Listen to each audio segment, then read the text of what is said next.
Very good morning, student. Today, a very important chapter of history. This year only learn about 3 chapters only. The French Revolution, the Russian Revolution, and Nazism. This is only 3 chapters you learn on this year. Today, we are starting a first chapter of history. The name of chapter, the French Revolution. Class 9th, the French Revolution. याद है आपको class 8 में 7 में कहीं ना कहीं French के बारे में पढ़ा होगा कि फ्रेंच रेवोल्यूशन से इंडियन कॉन्स्टिट्यूशन में जो फर्टर्निटी है, इक्वालिटी है, फ्रीडम है, ये सारे वर्ड जो है वो फ्रेंच रेवोल्यूशन से आए हैं. क्या है फ्रेंच रेवोल्यूशन, क्यों हुआ, क्या रीजन थे, आज हम फर्स्ट पार्ट में उसके बारे में बात करेंगे. तो आप अपने टेक्स्ट बुक्स में पेज नंबर 4 पे आइए. उसमें पॉइंट लिखा है कि first point, French society during late 18th century. आप अपने टेक्स्ट बुक्स में आइए. टेक्स्ट बुक्स में वो तमाम चीजें हैं जो आपको देखनी है. ये हम पार्ट 1 पढ़ रहे हैं, page number 4 NCERT. Please NCERT को सामने रख के ही पढ़ाई करें. एनसीईआरटी का बुक सामने रखी है, हिस्ट्री का सब लोगों ने अब एक एक करके पढ़ना है. अब देखते हैं कि 1774 में एक बुर्बन डायनेस्टी आया था फ्रांस में. और बुर्बन डायनेस्टी का जो लुई 16 था वो राजा था, एक राजगद्दी पर वो आसीन हुआ, मतलब राजगद्दी उन्होंने एक्वायर कर ली. उस राजगद्दी में बैठने के बाद उनका विवाह, उनकी जो मैरिज है वो ऑस्ट्रिया की राजकुमारी थी मैरी एंटोनी, उनके साथ हुआ था. उन 4 कॉन्सेप्ट को शुरू करने से पहले हमारे बुक में 4 कॉन्सेप्ट दी हुई है, जरा इनको लर्न करें. हमें जो नेक्स्ट पार्ट में इसको इस्तेमाल करना है. सबसे पहले ल्यूरे. ल्यूरे करेंसी है फ्रांस की, जिसको 1794 में डिस्कनेक्ट कर दिया गया, अब फ्रांस का डॉलर है. Second, clergy. क्लर्गी कौन होता है? Group of person enlisted with a special function in the church.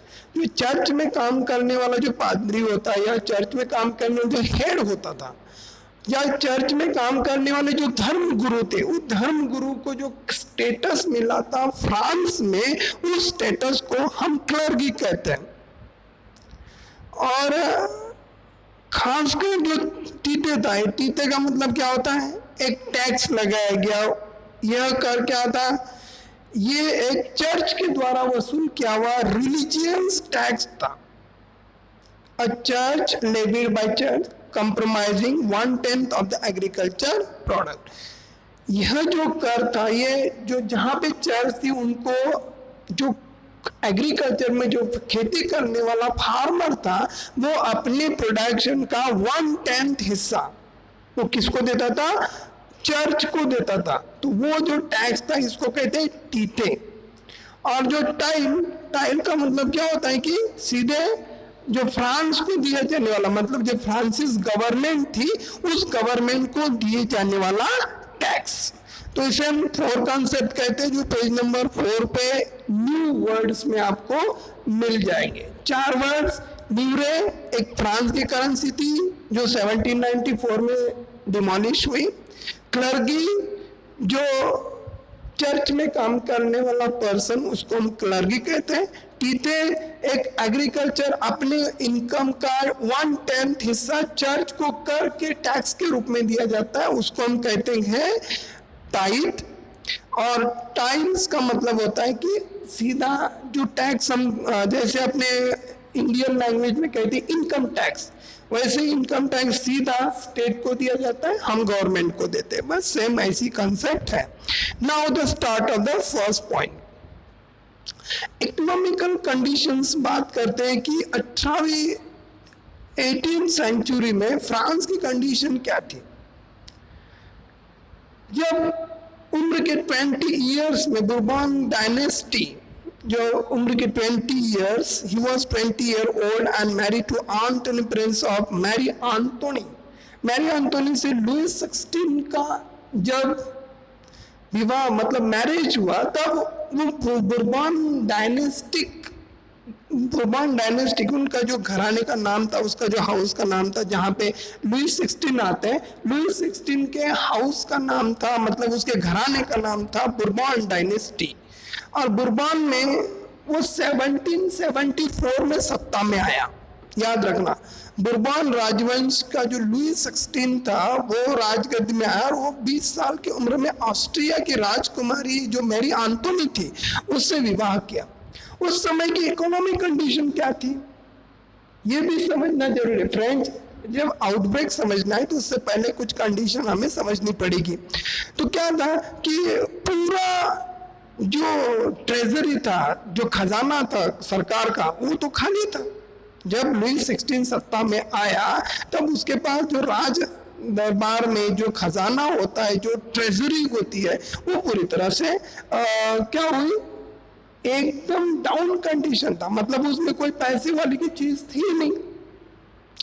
दूसरी, upon the action of Mary Queen found in empty treasury a long year war to drain the financial resource of France।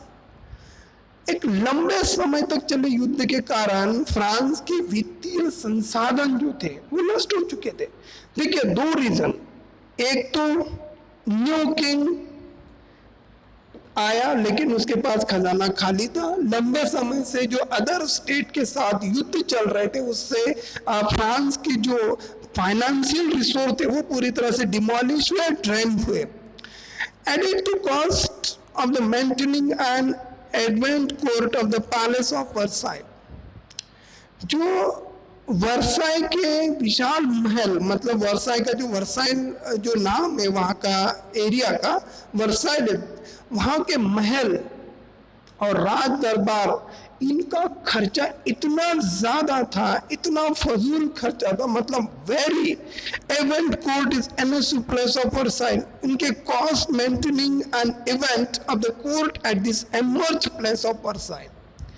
जब दूसरी चीज क्या, Louis 16 के काल में ही America में जो 13 वॉर हुए, मतलब American colonies to gain the independence from the common enemy of British, उसी समय जब लुइस 16 सत्ता में आया था, उसी समय अमेरिका और ब्रिटिश इन दोनों में वॉर चल रहा था।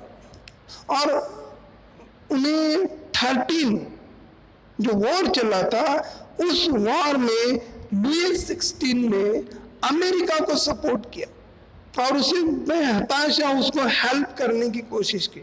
इससे फ्रांस की इकोनॉमिक कंडीशन बहुत ज्यादा बिगड़ गई। दूसरी चीज, the war added more than $1 billion of debt and hardly reason of more than $2 billion liver.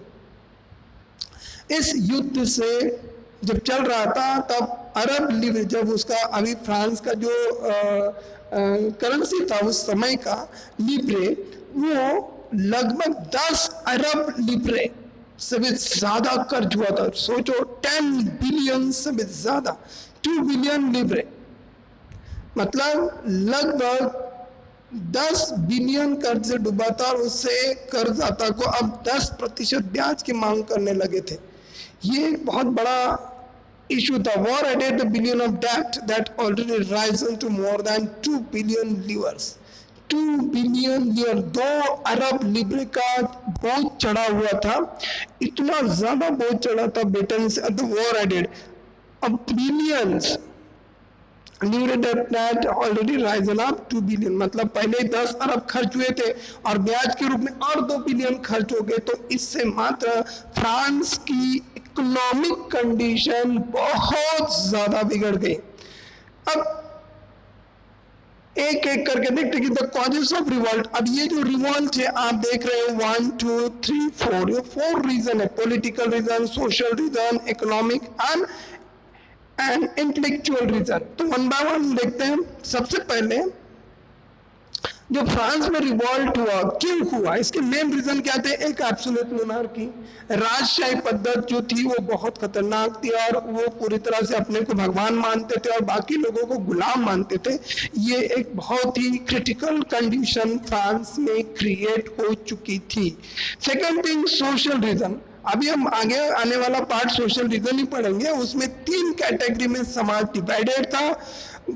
Growth of liberty and rise of the middle class, जो growth of in industry and the rise of middle class. सबसे पहला France में काम हुआ कि industry develop होने लगी थी।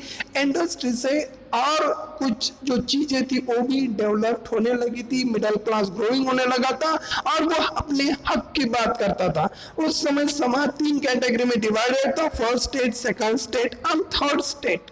और इस थर्ड स्टेज में पूरी की पूरी मिडिल क्लास आता था और उन्हें बहुत ज्यादा टैक्स देना पड़ता था। जो पढ़े लिखे लोग थे उन्होंने टैक्स को अपोज किया और बाद में वो रिवॉल्ट में चेंज हुआ। पॉवर्टी अधिक मात्रा में बढ़ी थी and growing burden of feudal dues. और जो फ्यूडियल ड्यूज था, मतलब जो लुईस 16 ने उनके ऊपर जो टैक्स लगाया गया था, इंक्रीज कर दिया गया था, इसका 3 गुना टैक्स बढ़ने के कारण ये लोग काफी नाराज हुए और उन्होंने राजा के खिलाफ रिवॉल्ट घोषित कर दिया। इकोनॉमिक रीजन में ग्रोइंग जो डेट थी, मतलब जो अभी मैंने आपको ग्रोइंग डेट के बारे में बताया कि 10 अरब लिब्रे, मतलब 10 मिलियंस अब जो लिब्रे था वो इतना कर्जा बढ़ा था। और इस साल फिर एक अगले साल अमेरिका को सपोर्ट करने से 2 अरब फिर से उनमें ऐड हुए, तो इससे सरकार काफी डेब्ट में पहुंच गई थी। अब उसको क्या, जब सरकार डेब्ट में पहुंची थी तो ऑब्वियसली लोगों के पास कर्जे इंप्रूव करने का कोई ऑप्शन तो था नहीं, तो उन्होंने क्या कर दिया, कर्ज को इंप्रूव करने की कोशिश की और इससे टैक्स बर्डन थर्ड स्टेट पे बढ़ा। और कुछ इंटेलेक्चुअल रीजन से new idea of everyone of both equal, उस समय 2-3 जो खासकर 3 थिंकर्स आए थे, उनमें जॉन लॉक, रूसो, इन लोगों ने काफी लोगों के साथ व्यवहार करके उन्होंने राजशाही का विरोध कर दिया और लोगों को सत्ता हासिल करने के लिए तैयार किया। इन तमाम कारणों से फ्रांस में रिवोल्ट हुआ। अब जो फार्मिंग की कंडीशन थी उसके बारे में बात करते हैं कि letters that given state credit with the beginner charge of 10% loan. अब क्या होता था कि जो लोग थे, जो सरकार को हेल्प करने वाले थे, जिन्होंने फ्रांस सरकार जो लुईस 16 को कर्जा देके रखा था, वो मात्र अब क्या मांगने लगे, 10% ब्याज दर मांगने लगे। अब वो बोल रहे कि मुझे 10% इंक्रीमेंट चाहिए, जो 10% इंटरेस्ट चाहिए जो हमसे लोन लिया है। So the French government was obliged to spend on increasing percentage of its budget of interest payment alone.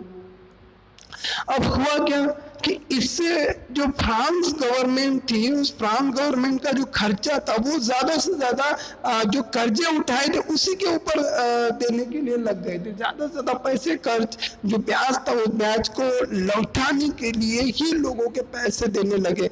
उसके बाद फ्रांस का जो खर्चा था, percentage of budget interest the payment of alone, कौन सी चीजें थी, to meet of regular expense, जो अपनी नियमित खर्चे थे, मतलब जो सरकार के सेना के रख रखाव या राज दरबार, सरकारी कार्यालय या विश्वविद्यालय को चलाने के लिए फ्रांसीसी सरकार ने कर वृद्धि के लिए बाध्य हो गया। और यह कदम नाकाफी था। मतलब ये क्या है, सिंपली बात थी। देखो, मेंटेनिंग आर्मी को मेंटेन करना था, कोर्ट को मेंटेन करना था, गवर्नमेंट के ऑफिसेस को मेंटेन करना था, यूनिवर्सिटीज को मेंटेन करना था। और इसके लिए उनको बढ़ते हुए खर्चे के कारण अब सरकार ने डिसीजन लिया कि अब उनके पास टैक्स बढ़ाने के अलावा कोई ऑप्शन ही नहीं था। At even the major would not be suffer French society 18th century was divided into 3 states। अब कोई टैक्स बढ़ाने के लिए कोई ऑप्शन नहीं था। तो हम जानते हैं कि फ्रांस की सोसाइटी उस समय अब टैक्स बढ़ा दिए, पर टैक्स का प्रेशर किसके ऊपर आएगा, ये समझने के लिए हमें एक पेज नंबर जो 4 है हमारा, पेज नंबर 4 के साइड में एक 3 स्टेट को आपके बुक में दिया है, उसको देख लीजिए। Part 1 first state, second state and third state. ये पूरा का पूरा सोसाइटी 3 कैटेगरी में डिवाइडेड था। अब देखते हैं उसमें फिगर नंबर 2 बुक में दिया है। आप उस कंडीशन को देखते हुए आप कह सकते हैं कि pheasant made up the 90% of population. जो फ्रांसीसी में देखो पूरी आबादी में, मतलब फ्रांस की टोटल आबादी में 90% जो फ्रांस के लोग थे वो फार्मर थे। बात समझ में आ रही है? 90% लोग फार्मर थे, लेकिन जमीन के जो मालिक थे, किसानों की जो संख्या बहुत कम थी। खेती करने वाले जरूर थे, लेकिन जो लैंड ओनरशिप थी वो उनके पास नहीं थी। वो तो केवल खेती करते थे, जमींदार से खेती लेना और उसके साथ खेती करना, यही उनका काम था। A very small number of them own land their cultivated, लेकिन जो खुद का मालिक होते थे वो बहुत कम थे। It's very come ratio. 60% जो लोग थे, 60% जमीन पर किसका कब्जा था? पूरे फ्रांस की 100 में से 60% जो लैंड थी वो 3 लोगों के कब्जे में थी, noble, the church and the richer member. जो फ्रांस के अमीर लोग जो राज दरबार से रिलेटेड थे, देन नोबल एंड चर्च, इन 3 कैटेगरी में पूरा का पूरा 60% लैंड इन 3 लोगों के हाथ में थी। कौन सा? 60% of land noble, church and other richer member of the third state. जो थर्ड स्टेट के भी कुछ जो रिच मेंबर थे, अमीर लोग थे, जो टैक्स पेयर थे, वो उन जमीन पर उनका कब्जा था। और इन 3 लोगों के हाथ में पूरे फ्रांस की 60% लैंड थी। एक एक पॉइंट याद रखना। पहले पूरी पॉपुलेशन में 90% पॉपुलेशन फार्मर थी, उसमें से जो लैंड ओनरशिप थी वो बहुत कम थी, केवल खेती करते थे, दूसरों के ऊपर खेती करना या मिल मजदूरी करना यही काम करते थे। 60% लैंड जो थी वो 60% लैंड पूरी तरह से फ्रांस के 3 लोगों के हाथ में थी, noble, church and richer member. The member of first 2 state, that clergy and nobility enjoy certain privileges at birth. जो 2 स्टेट थे, first state and second state, जिसे कुलीन वर्ग कहते या जो चर्च में काम करने वाले पादरी वर्ग होता है, उनके लिए कोई भी टैक्स पे नहीं करना था। वो 100% टैक्स फ्री जोन में थे। उनके पास गवर्नमेंट का कोई भी टैक्स देने का उनपे बाध्य नहीं थे। इसीलिए थर्ड स्टेट में इनके लिए काफी गुस्सा हुआ करता था। Then most of important that for tax exemption of paying taxes, इनके लिए कोई टैक्स नहीं था, सब टैक्स फ्री थे। एंड मतलब कौन से? पार्ट 1 मतलब state 1 and state 2। Third state में सभी लोग थे, मतलब बिजनेसमैन थे, व्यापारी थे, अदालती लोग थे, वकील एडवोकेट थे, फार्मर थे, लेबर थे, कारागिर थे, आर्टिस्ट थे, छोटे किसान थे, बुनियाद मजदूर, नौकर, इन तमाम लोगों को थर्ड स्टेट में डाला गया और इन्हीं के ऊपर टैक्स बहुत ज्यादा लगाया गया। And the peasant was obliged render to the service lord and to work his house, to train his army, to participate in building. तो किसान जो थे ना वो किसके अंदर में काम करते थे? सामंतों के अंदर, लॉर्ड के अंदर में काम करते थे। सर्विस टू लॉर्ड और to work of the house of friend, और वो अपने फ्रेंड्स के लिए या स्वामी के लिए खेती के लिए काम करना। कोई किसान अपने स्वामी की सेवा या जो मालिक था उन्हीं के खेती में काम करना, सैन्य सेवाएं देना, सड़क निर्माण में सहयोग करना आदि के लिए उनको कंपल्सरी था, बाइंडिंग रोड थे। जो काम करते थे उन सभी के लिए उन पर प्रेशर था, उनको काम करना ही था। तो this is the condition of the France in social condition. अब इसको थोड़ा सा ब्रीफली देखते हैं अपने बुक में। First state, second state and third state. जो क्लर्की होता था वो पूरी तरह से एंजॉय करते थे, उनके ऊपर कोई टैक्स नहीं लगते थे। नोबेलिटी जो राज दरबार से लोग थे उनके ऊपर कोई टैक्स नहीं था। ट्रेडिशनल प्रिविलेज, इसलिए exemption of tax, exemption of tax. और थर्ड स्टेट पे बर्डन ऑफ टैक्स, ये सारी चीजें उनकी थी। और ये थर्ड स्टेट में कौन कौन थे? फार्मर, लेबर, आर्टिस्ट, कलाकार, government servant, advocate, businessman, small farmer, नौकर, लेबर, ये सारी चीजें थर्ड स्टेट में इंक्लूड थी। This is the very important, please listen and learn carefully. Tax system in France. अब टैक्स सिस्टम इन फ्रांस की बात हो रही है तो the church to extracted the share of tax. कॉलप्टी थी, ऑलरेडी मैं बता चुका हूं। जो चर्च फार्मर से टैक्स कलेक्ट करता था उसको हम टीते कहते हैं, ऑलरेडी मैं बता चुका हूं। टाइट जो धार्मिक कर वसूलता था, और ये धार्मिक कर थर्ड स्टेट पर ही लगाया गया था, बाकी लोगों के ऊपर कोई टैक्स नहीं था। खासकर इन दो चीजों के बाद उन्होंने करा था कि नमक, मतलब कौन सी चीजों पर? Levy taxes on the everybody का सॉल्ट एंड तंबाकू। जो नमक और तंबाकू थे, सॉल्ट एंड तंबाकू जो था, जो प्रोडक्ट थे, उनके ऊपर बहुत ये उन पर टैक्स लगाया करते थे। और the burden of financing activity of the state through the taxes is a burden of third state alone। और जैसे ये तो है, और सारी राज्य की वित्तीय जो कामकाज थे, मतलब जो फाइनेंसिंग एक्टिविटीज थी in the state through the tax was born in the third state alone. केवल उनके ऊपर थर्ड स्टेट के ऊपर की सारी टैक्स की जवाबदारी उनके ऊपर आ चुकी थी। जीवन जीने का एक स्ट्रगल है, अपनी बुक में दिया हुआ है, जो स्ट्रगल ऑफ लाइफ, एक पिक्चर दिया। उस समय फ्रांस की आबादी कितनी थी? सबसे पहले देखते हैं फ्रांस की पॉपुलेशन के बारे में।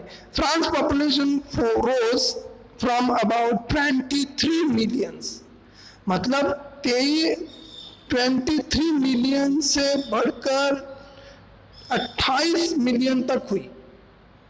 23 से बढ़कर, मतलब 1715 में जब आबादी थी उस समय 2.3 थी, 2.3 करोड़। और 2.3 से बढ़कर 1789 तक आते तक फ्रांस की आबादी लगभग 2.8 तक बढ़ गई। मतलब, और उसकी तुलना में, अनाज उत्पादन की जो तुलना में उसकी मांग काफी तेजी से बढ़ी। इससे क्या हुआ? This is lead to rapid increases demand of food grain। अब जब पॉपुलेशन बढ़ा तो ऑलरेडी उसके खाने पीने की चीजें उनको मिलनी चाहिए थी, और खाने पीने की चीजें मिलने के लिए उनकी पॉपुलेशन में इंक्रीज हुआ। पॉपुलेशन में इंक्रीज हुआ तो अनाज की डिमांड बढ़ी। Food grain production keep the places of demand, so the price bread, which is a staple diet of majority, rose rapidly। और इसके कारण अधिकांश लोगों के मुख्य खाद्य जो था, वहां के जो फ्रांस का जो मेन प्रोडक्ट, फूड प्रोडक्ट था, वो क्या था? दो चीजें थी। स्टेपल डाइट ब्रेड, ब्रेड जो पाव रोटी बोलते हैं, ब्रेड ही वहां लोग ज्यादा खाते थे, और उसकी कीमत 3 गुना बढ़ गई। बाकी जो वर्कर थे, जो कारखाने में काम करते थे, उनकी भी मजदूरी जो थी वो मालिक तय करता था। मतलब देखो, most of worker were employees worker shop whose owner fix their wages. वो जो मालिक था वही उसकी लेबर की डिक्लेयर करता था, but wages did not keep pace with the rise of price. लेकिन मजदूरी जो थी महंगाई की दर से नहीं बढ़ पाई। अब हुआ क्या? जो मालिक था वो मजदूरी वो डिक्लेयर करता था, वो खुद ही डिक्लेयर करता था। अब डिक्लेयर करने के बाद मजदूरी को, जो मजदूरी बढ़नी चाहिए थी महंगाई के अनुसार, उसकी कोई डिमांड, मतलब कोई मजदूरी नहीं बढ़ी। इससे क्या हुआ? इससे अमीर और गरीब दो खाइयां पैदा हुई। अमीर और गरीब दो तरह की कैटेगरी समाज में तैयार हुई। और ये so the between a poor and rich वाइनलेट का मतलब क्या होता है? खाई पड़ना, दोनों में गैप आना। Things become whenever doubt is held reduced to harvest। और जब इससे बदतर हालत तब होती थी जब इनके पास कोई प्रोटेक्शन के साधन नहीं बचते थे, ड्रॉट आता था या कोई ऐसे फेनिमी आती थी, उससे बहुत ज्यादा नुकसान इन लोगों का होता था। और टैक्स तो कंपलसरी था, इससे उनकी कंडीशन दिन ब दिन बिगड़ती जा रही थी। And so the gap between this lead to substance and something that occur frequently France during the old regime। और ये ऐसी जो आम एग्जाम्पल थे उस समय जो सर्वाइव, जो फेनिमी आता था, ड्रॉट आता था, ये एक फ्रांस में आम सी थी। इससे कॉमन लोगों की जिंदगी बहुत ज्यादा प्रॉब्लम में आई थी। अब फ्रांस में जो इमरजेंसी क्लास क्रिएट हुआ, कैसे क्लास क्रिएट हुआ? तो 18th सेंचुरी में witness the emerge of social group term as middle class who earn their wealth through the expanding overseas trade from the manufacturing goods and woolen silk textile or either exported brought the richer member of the society। जो 18th century में जो बातें हुई है वो क्या हुआ कि जो मिडिल क्लास था, वो मिडिल क्लास दो प्रोडक्ट में काम करता था। एक तो जो वूलन और रेशम का कपड़ा, जो प्रोडक्ट उस समय निर्यात की जाती थी, उस समय जो समाज के जो अमीर लोग थे वो कपड़े खरीदते थे, उसे खरीद लेते थे। तीसरी स्टेट में क्या हुआ, थर्ड स्टेट में इन सौदेदार, इन जो खरीदने वाले परचेसर थे, क्रिएटर थे, इनके अलावा जो एडवोकेट, वकील लोग थे वो भी उसमें शामिल थे। और ये सारे लोग पढ़े लिखे थे। इसका मानना था कि, जैसे इनका मानना था कि समाज के किसी भी समूह के पास कोई बाई बर्थ राइट नहीं होना चाहिए। क्या मानना था उनका?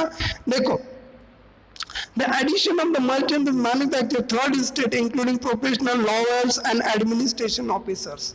कुछ थर्ड स्टेट के जो लोग थे वो भी इन एडिशन करते थे, उनसे वो चीजें खरीदते थे। Although this educated and believe no group should society privileges at birth. जो पढ़े लिखे लोग थे उन्होंने क्या कमाना कि भाई कोई भी व्यक्ति को जन्म से अधिकार नहीं मिलना चाहिए, राजा का बेटा राजा नहीं होना चाहिए, उन सरदार का बेटा सरदार नहीं होना चाहिए। अब वो उनके काबिलियत के अनुसार मिलना चाहिए, मतलब इन एबिलिटी के अनुसार उसे मिलना चाहिए। Rather a person of social position must depend on the merit. उनको ये जो अधिकार मिलने थे वो किसे मिलेंगे? योग्यता पर ही मिलने चाहिए थे, मेरिट के आधार पर ही उन्हें मिलना चाहिए था। तो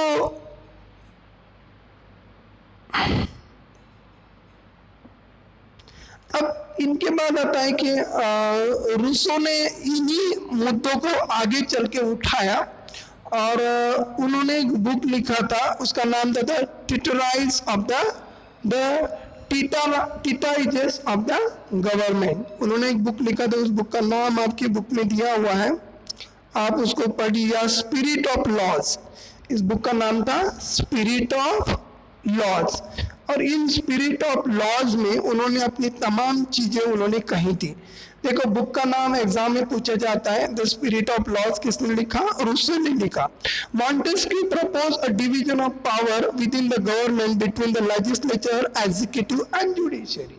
जैसे आपने ये बात आपने पढ़ी होगी कि the spirit of laws, sorry Montesquieu ने लिखा था बुक के, मैं आपको बोलना भूल गया, जॉन लॉक रूसो, ये तीन नाम थे, तीन नाम में से दो नाम यहाँ पे आए। Rousseau carried about the idea forward the proposing a form of government based on social contract.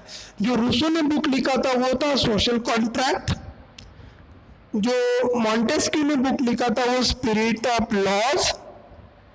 जो उन्होंने वहां पे तीन सत्ता को विभाजन की बात कही है। और सोशल कॉन्ट्रैक्ट में जो खासकर रूसो ने सरकार और पीपल्स मतलब वोटर्स, इन दोनों के बीच में कॉन्ट्रैक्ट होता है।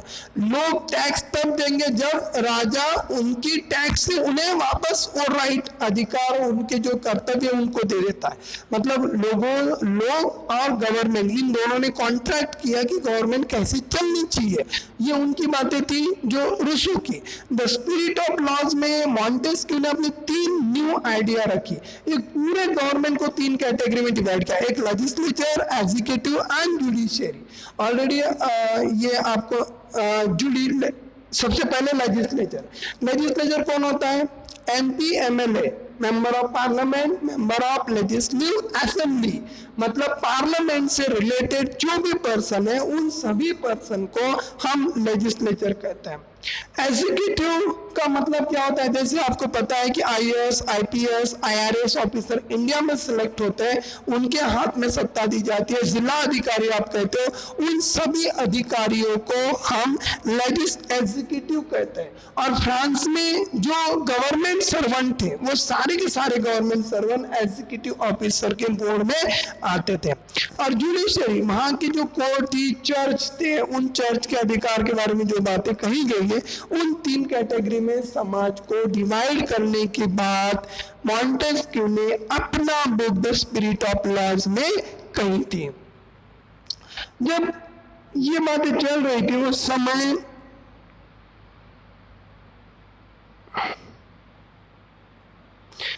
This model of government put force on USA। अब जब ये मॉडल था तब संयुक्त राज्य अमेरिका की जब 13 जो कॉलोनीज एरिया थे, 13 कॉलोनीज एरिया, उन्हें उनसे लड़ाई करके USA ने खुद को इंग्लैंड से आजाद घोषित कर दिया, अनाउंस कर दिया। तब जाके 13 को declare their independence from the Britain, उन्होंने खुद को आजाद घोषित किया। The American constitution and its guarantee to individual right of important example of political thinkers. अब जो आजाद घोषित कर दिया और यहाँ इसी मॉडल पर सरकार बनी। मतलब जो खासकर स्पिरिट ऑफ लॉज में मॉन्टेस्क्यू ने जो आइडियोलॉजी प्रेजेंट की थी अपने बुक में द स्पिरिट ऑफ लॉज में, उन आइडियोलॉजी को ही 13 कॉलोनाइज एरिया थी अमेरिका की, जो इंग्लैंड से लड़ाई करके वो आजाद हुए थे, उन्होंने इसी बात को पूरी तरह से लागू कर दिया और पर्सनल राइट देने की बात कही। The American Constitution was guaranteed of the individual right to the example of political thinker. The idea of these producers क्या होता है कि देखिए, the idea of philosopher. The idea of philosopher they discuss intensely saloon, coffee houses. क्या होता है कि उस समय जो विचारवान थे, जो दार्शनिक थे, फिलोसोफर थे, उन लोगों ने कुछ हाउस, सलोन की जो बातें हुई थी उसमें बहुत ही हाईली डिस्कशन हुआ। कुछ ये डिस्कशन बुक के माध्यम से, न्यूज़पेपर्स जो बुक थे उनके माध्यम से वो स्प्रेड रहे। This was frequent read should be the group on the benefit of this book who could not read and write. ये जो डिस्कशन था, जो जोर जोर से डिस्कशन था, उन डिस्कशन में जब लोग अनपढ़ थे तो वो बुक में लिखी हुई बात एक चौराहे पर जाकर जोर जोर से पढ़ते थे।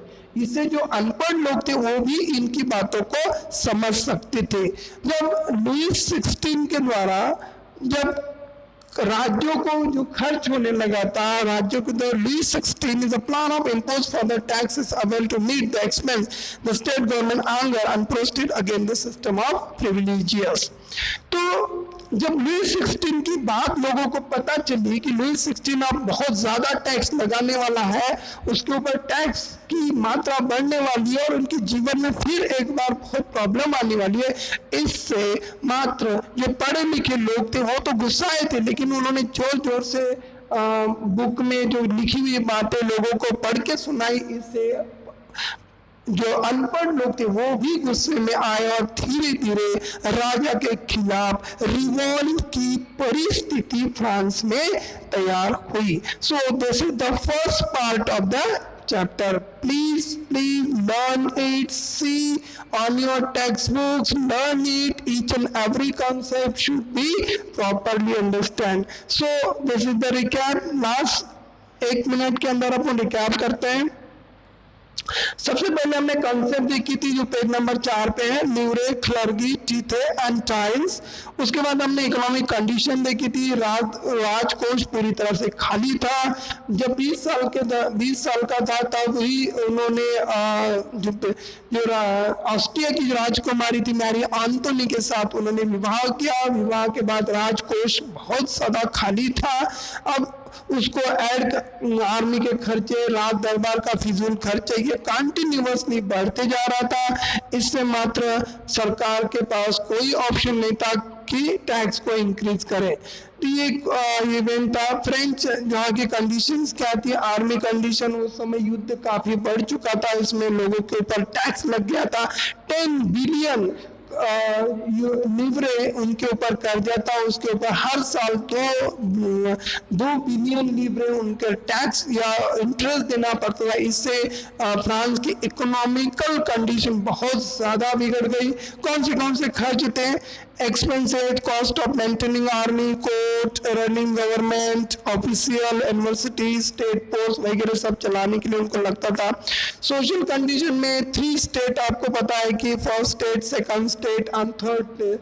पूरी सोसाइटी 3 स्टेट में डिवाइडेड थी. फर्स्ट एंड सेकंड स्टेट पे पूरी तरह से अधिकार मिले थे और वो कोई भी टैक्स पे नहीं करते थे. सारा टैक्स थर्ड स्टेट को ही पे करना था. टैक्स सिस्टम इन फ्रांस में हमने देखा था कि वहाँ पे इंक्लूडिंग इनडायरेक्ट टैक्स, टील की डेफिनेशन है या किस तरीके से टैक्स लगाए जाते थे, चर्च के द्वारा जो टैक्स लगाया जाता था उनकी सारी इंफॉर्मेशन आपको दी गई है. द स्ट्रगल ऑफ सर्वाइव, उस समय फ्रांस की पॉपुलेशन बढ़ी थी. पॉपुलेशन बढ़ने से जो फूड ग्रेन वो काफी तेज हुआ था. उसके बाद ड्रॉट भी आया और इससे लोगों की मूल जिंदगी बहुत ही बेकार हुई. जो वर्कर थे, लैंड ओनर थे, जो लैंड की जो मालिकाना हक था वो भी बहुत कम था. फार्मर संख्या ज्यादा थी. इससे गरीब टैक्स हमेशा के लिए थर्ड स्टेट को टैक्स देना था. इससे 2 तरह का वर्ग, 2 तरह का क्लास तैयार होगा, मतलब richest people and poorest people. इन दोनों में स्ट्रगल होना लाजमी था. मिडिल क्लास इस समय ग्रोइंग हो चुका था, एजुकेटेड हो चुका था, वो अपनी कंडीशन को समझ जा चुका था और इन कंडीशन के चलते उन्होंने अब अपनी अधिकार के लिए आवाज उठाना शुरू कर दिया था. इसमें 3 लोगों ने काफी हेल्प की. उसमें से 2 लोग बुक में आते हैं, जॉन लॉक, रूसो. लॉक का यहाँ इंपॉर्टेंट नहीं दिया गया, रूसो एंड जॉन का दिया, रूसो एंड मॉन्टेस्क्यू का दिया है. रूसो ने एक बुक लिखा था सोशल कॉन्ट्रैक्ट और उस बुक में उन्होंने गवर्नमेंट की क्या जवाबदारी होनी चाहिए और नागरिकों के क्या अधिकार होनी चाहिए उसके बारे में बात हुई और ये बुक काफी फेमस रहा. उसके बाद मॉन्टेस्क्यू का एक बुक आया, द स्पिरिट ऑफ लॉज. इस बुक में मॉन्टेस्क्यू ने अपनी 3 बातें सामने रखी. एक मॉडल गवर्नमेंट के सामने रखा जिसमें लेजिस्लेचर, एग्जीक्यूटिव एंड जुडिशियरी, इन लोगों के काम कैसे होनी चाहिए उनके बारे में बुक में इंफॉर्मेशन हुई. और इसी बात को आगे अमेरिका की जो 13 कॉलोनीज थी उन्होंने इंग्लैंड से लड़ाई करके अपनी आजादी घोषित कर यूएसए बनाया था. उसी समय मॉन्टेस्क्यू की पूरी पॉलिसी उन देश में लागू कर दी गई. कुछ और लोगों ने कॉमन अधिकार देने की बात कही. The idea of this philosophy, जो फिलोसोफर बाकी के लोग थे उन्होंने भी इस काम किया है. उन्होंने भी न्यूज़पेपर, सलून वगैरह जहाँ भी मिलता है उन लोगों को डिस्कशन करके ये चीजें लोगों तक पहुंचा दी है. पढ़े लिखे लोगों ने भी अब सरकार के खिलाफ आंदोलन करना शुरू कर दिया था. So this is the first part of the chapter.